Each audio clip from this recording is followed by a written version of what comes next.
তোমাকে লিখতে গিয়ে লিখে ফেলি একটা চাঁদের কান্না। মানুষ বলে চন্দ্রগ্রহণ, চাঁদের বুকে খোদাই করা অপাঠ্য সব কবিতা কেউ বোঝে না, শুধু আমি বুঝি ওটা তোমার দুঃখ।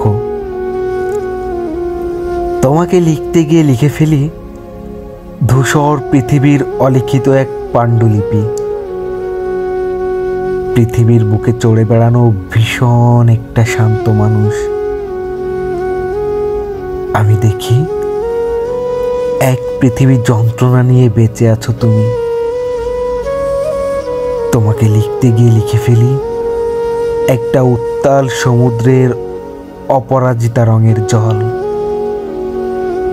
একটা পাল ছেঁড়া জাহাজের চড়ে বেড়ানো।